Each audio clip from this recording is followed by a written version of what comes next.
Hi, guys. I am super excited today to talk to you about this book, TikTok Banneker's Clock by Shana Keller. It is an incredible book, not just for STEM classrooms, but it's just a fantastic kids lit book, like truly literature.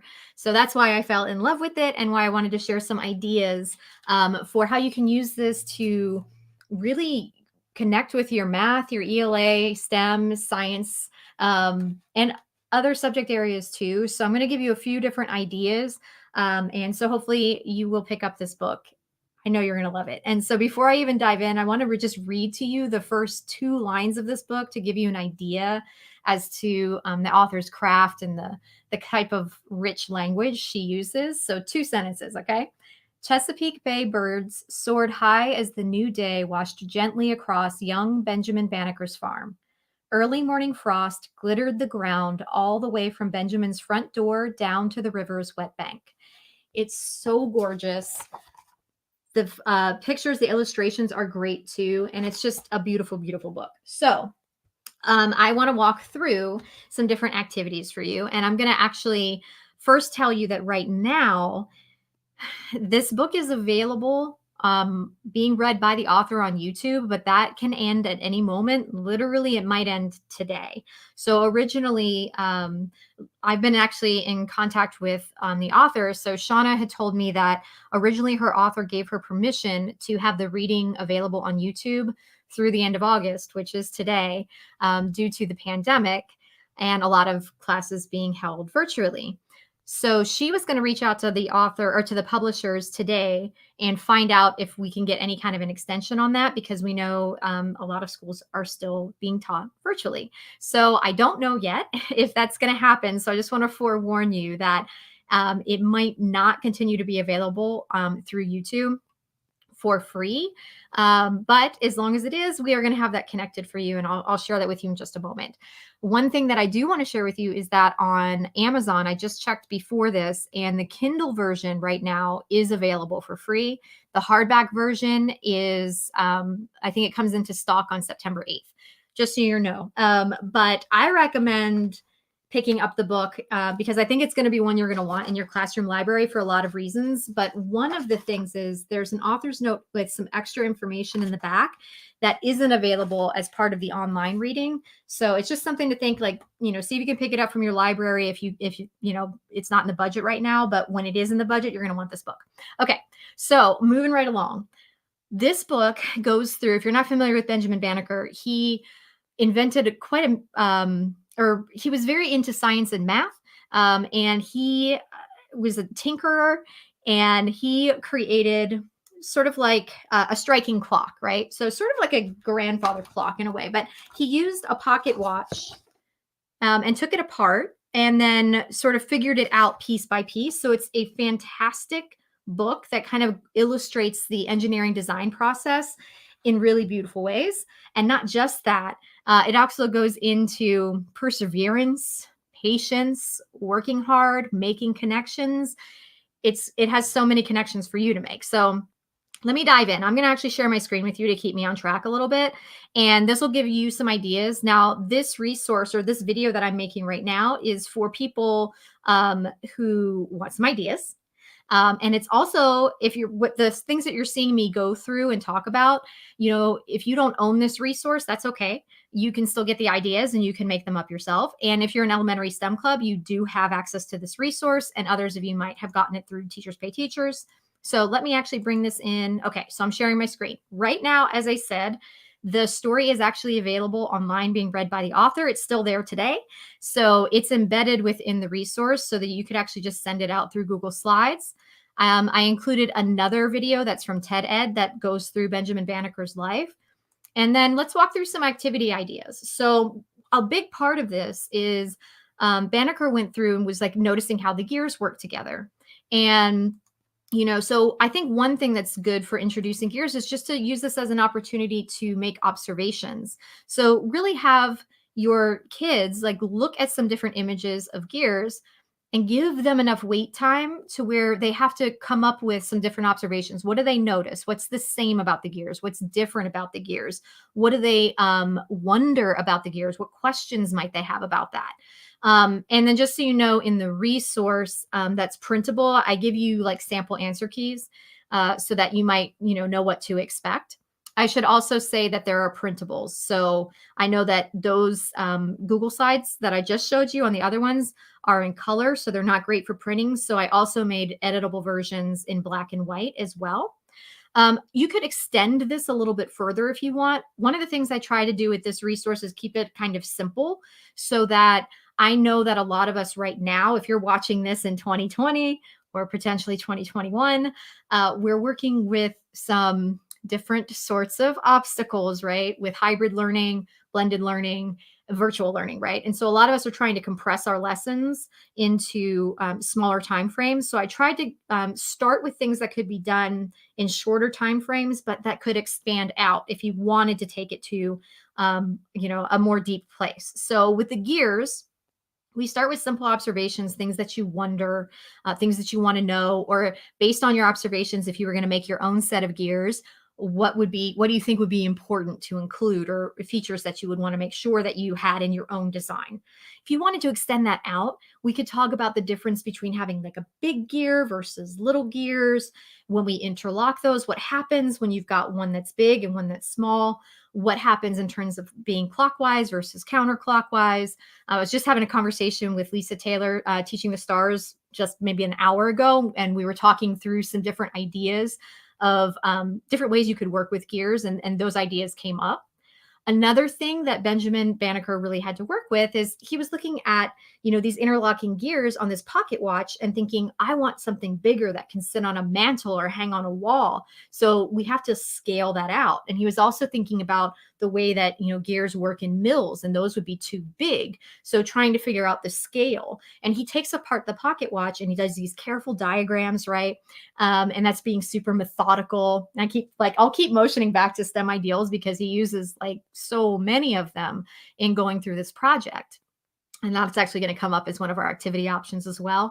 But drawing things to scale is another great place to go with this. And you can do a simple gear image, or you could have them draw anything. And, what I like to do first is have them do an estimation. So if it's in the Google Slides version, they would copy paste it and just try to shrink it down, like eyeball it. What is half the size? If they're doing the print version, they would actually draw it. And then they'll go in and they'll take some important measurements from the original gear and from their drawing or their copy paste and see how closely they came to actually having a scaled version, half the size of the original. On this, I actually just give them some directions about like how to fill out the table. The next activity is for STEM ideals. As I have motion back, I'm going to actually go to full screen for a minute. So these STEM ideals, it's basically character education for STEM classrooms. Benjamin Banneker exhibits so many of these. So if you're using STEM ideals, and even if you're not, if you're thinking, oh, no, do I have to have this too in order to do this activity? You don't. But I wanted you to know what the source list, where it came from. It's from there. So on the side or on the handout, you'll see all of those categories: growth mindset, skills and process, guiding principles, habits of mind and beyond self are there with all the STEM ideals underneath. What I ask them to do is to simply choose 4 STEM ideals that they believe Benjamin Banneker exhibited or demonstrated, and then give the evidence from the story. What supports that? So if you're saying that that he worked hard, what happened in the story that supports that? If you're saying he took risks, or he was always learning, or he was persistent, or he made connections, then they would go in and support like that. Another way you could do it is to flip it and actually give an example from the story. So one of the things that happens in this story is when Banneker was going to make his gears, he didn't have metal available to him. So he was kind of stuck, right? Because he didn't have the materials he needed. One of the STEM ideals, I might use that actually as my example. So like in the story, when Benjamin Banneker was looking around and thinking, well, these pocket watch gears are made from metal, but I don't have metal.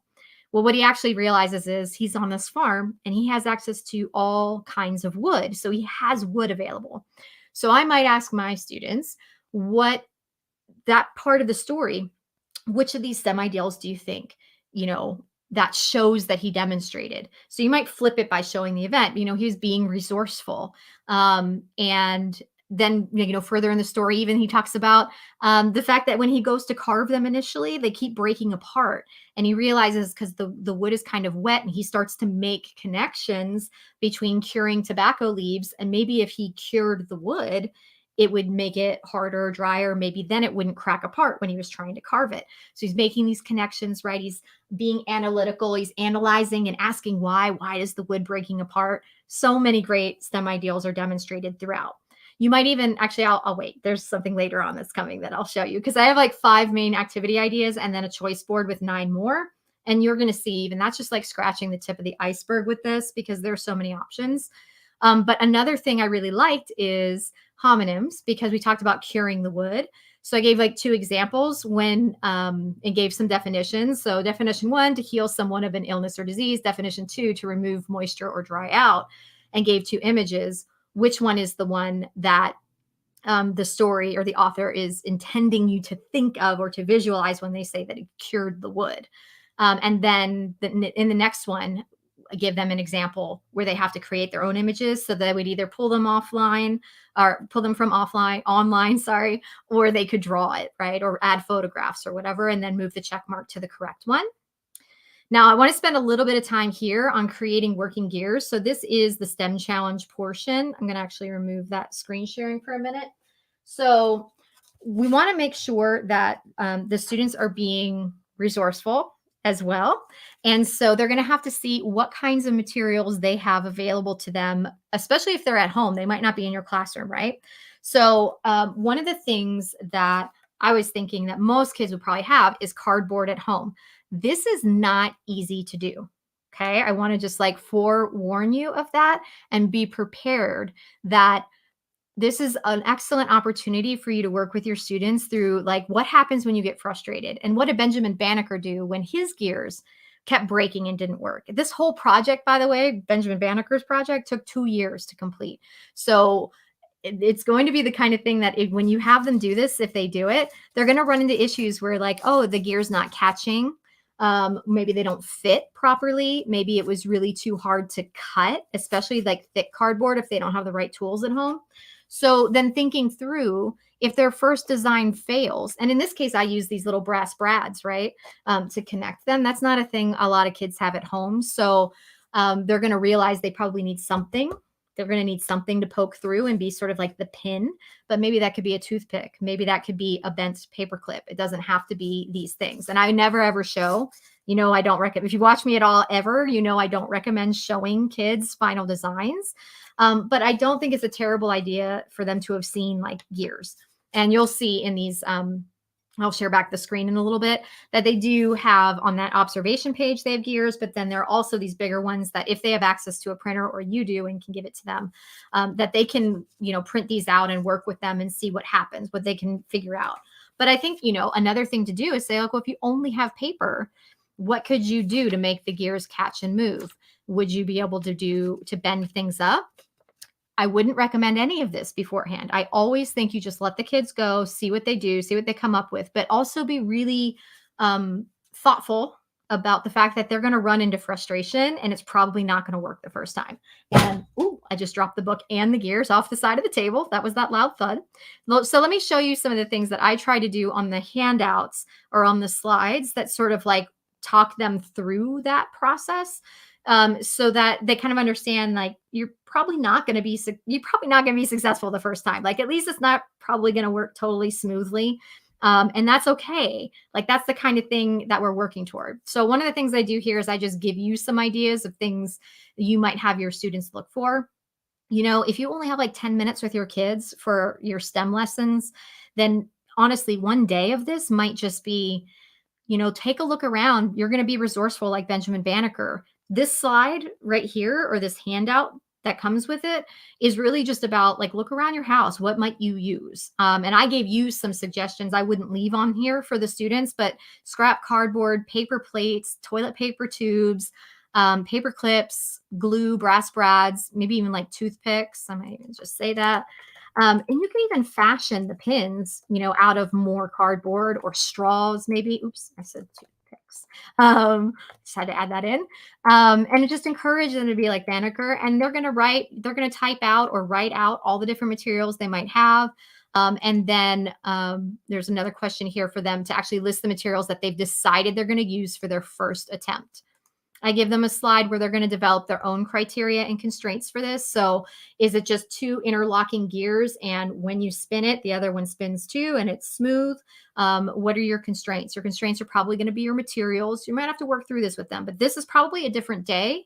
If you only have like 10, a lot of people have been telling me they only get 10 minutes with their kids on screen for their STEM lessons. So that's probably just going to be this. Maybe you might get into the criteria and constraints the same day, and maybe you don't. And then they're going to make their plan for what they're going to do. They're either going to draw it out, or they might take photographs and put that in if they're using the Google Slides version. And then this goes through, that they're describe their process. So you want them to tell you, what did they actually do? How well did it work? And then they have this kind of like reflection, like, I have right here. So here's the part where I told you I would normalize it. It's very unlikely that your gears worked smoothly on your first attempt. In the box below, describe the problems you ran into. Tell all the things that should say that went wrong. Sorry about that. That went wrong, and all the things that felt annoying or frustrating. I think it's really important for kids to understand that not everything is going to go smoothly. Did I not have that on the screen the entire time I was going through it? I'm so sorry if I didn't. I think I just talked through half the things without showing you. I'm so sorry. Let me go back just in case. So we had these different options for looking for their materials, defining the criteria and constraints, making their plan, and then kind of going through the recording and reflecting part. And you can learn a lot of things when things go wrong, right? So looking at your list to the left, what do you think are the most important things you'd want to change to try next time you try to create interlocking gears? Would you change materials? Would you change your technique or approach? Maybe they need different tools. Maybe the scissors and cutting out that cardboard was a giant pain in the tush. So they want to go through and use paper instead and see if they can figure that out. And then I think it'd be great if you have an option to come back together with your class to be able to kind of like let people tell what didn't work well. I might even start with that. Don't show me something that was successful first. Just like, who has an example of something that didn't work well, or that was frustrating? And then like tell us that, because we can all sort of start to put those pieces together and learn from each other before we make the next plan, the next step for our next iteration. Let's see what we can learn by looking at each other's designs. Okay.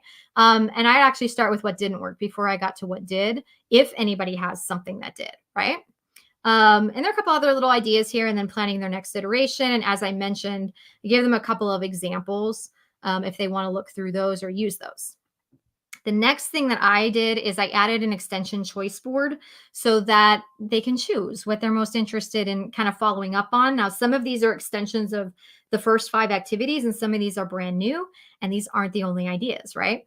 One thing I did want to mention is if you have access to breakout rooms, if that's a thing you can use, I think this first activity where they're making observations is a good thing to have everybody do maybe for like a minute on their own, and then go to the breakout rooms to see if they can discuss that and come up with deeper or more observations. Because I think some kids have a tendency to just like look at it and say like, oh, they're round and there's things sticking out, and then they think they're done, and so they just stop making the attempt, right?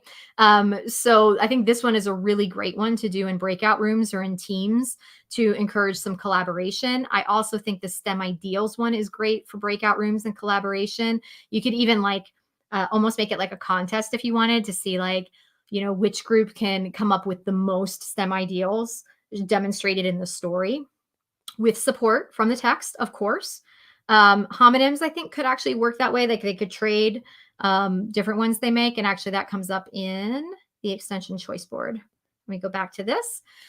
So one thing is, the first one on this list is brainstorm a list of wonderings about gears or clocks or sound, which are all things that are talked about in this book. Farming is talked about in this book.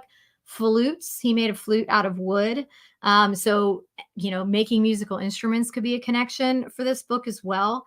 The way that sound travels. So any of these wonderings, and then choose one or more from the list to research and then report back what you learned to the class. On this, anything that has an asterisk means that there's another slide or handout that can be used with it.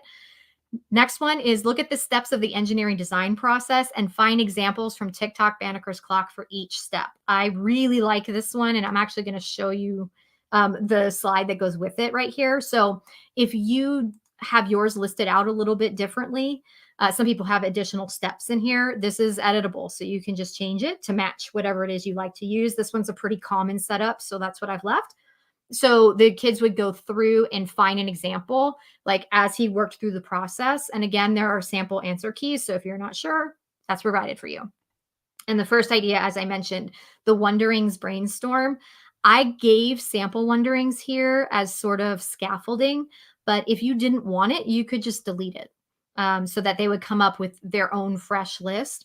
I just find a lot of the issues that people are having sometimes with, virtual learning, especially if you're not doing blended at all, is that, if you're just like setting your kids off to do something and they don't have any support, it might not go anywhere. So I thought it was better to supply some ideas, some sample wonderings, and hopefully that would instigate them to think of their own ideas.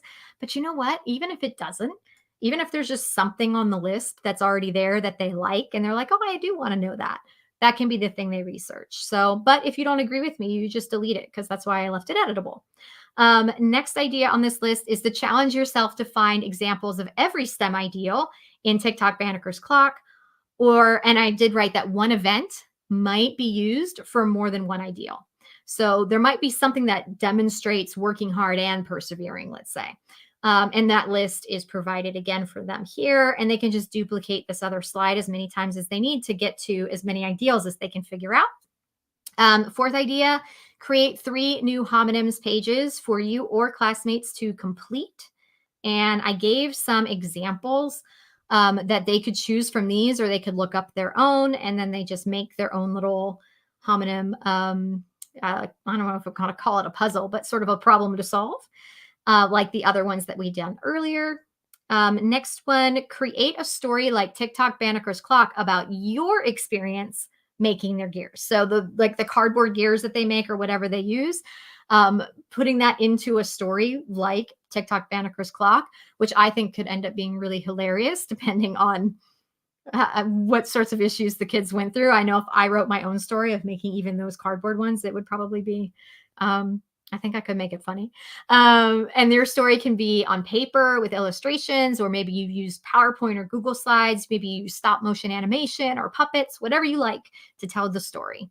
Number 6, learn about Benjamin Banneker and write an essay about his life.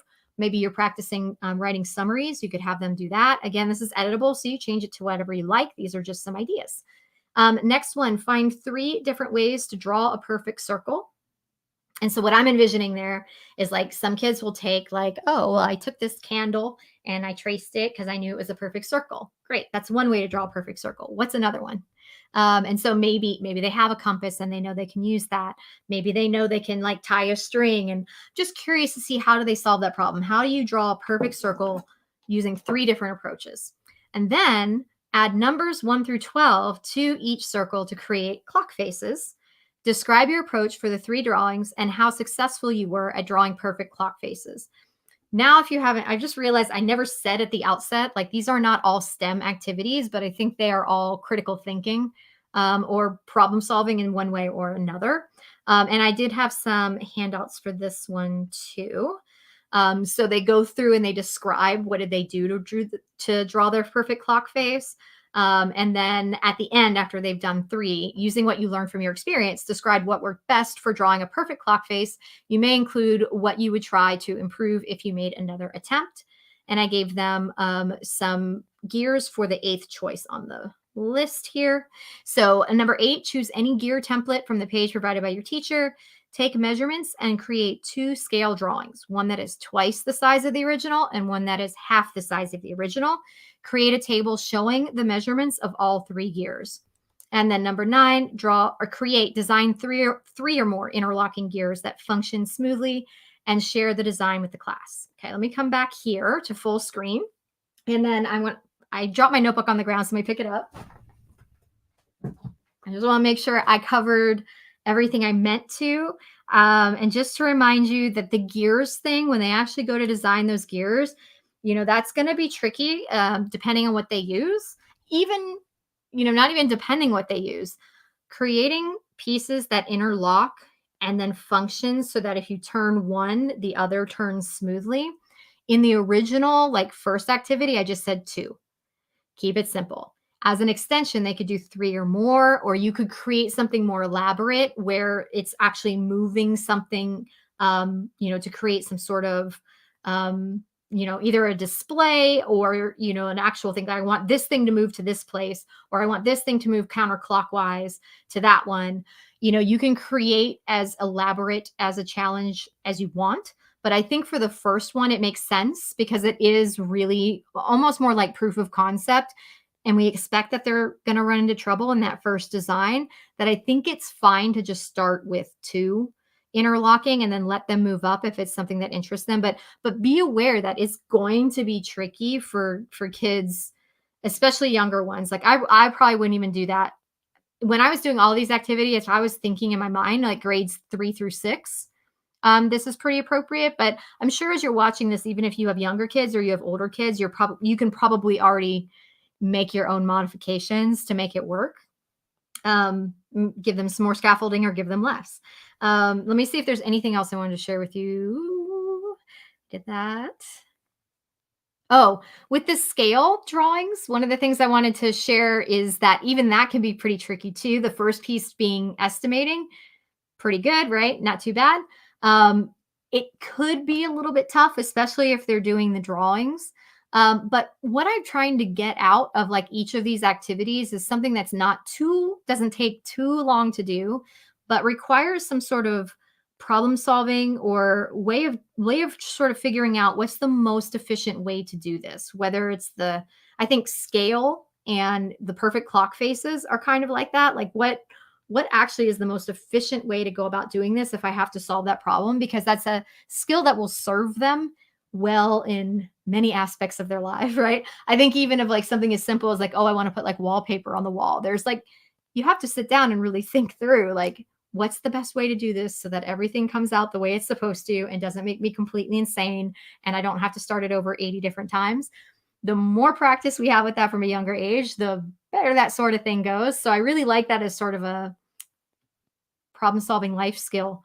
And just to understand things are, your first way of creating that perfect clock face or drawing something to scale might not be super efficient and it might not be super effective, but you can learn something from each time you try to do that to tweak your process, right? And sharing out in breakout groups or whole class, if you come back together to do that, can help you sort of leapfrog or fast forward through some maybe less efficient or less effective ways of doing things when you start to see, oh, I didn't even occur to me to do it like that.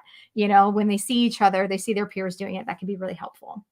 And then I think I covered everything else. Oh, the homonyms thing. The only other thing I was going to say is if you've read Amelia Bedelia stories, the homonyms thing could be a really nice connection with one of those stories. And that might be something that I would put on my extension choice board if I were going to read an Amelia Bedelia story, is to have them write their own kind of version of that where somebody intentionally uses the wrong meaning of the homonyms throughout. I loved those when I was growing up. I know some people find them annoying, but I think they're fantastic.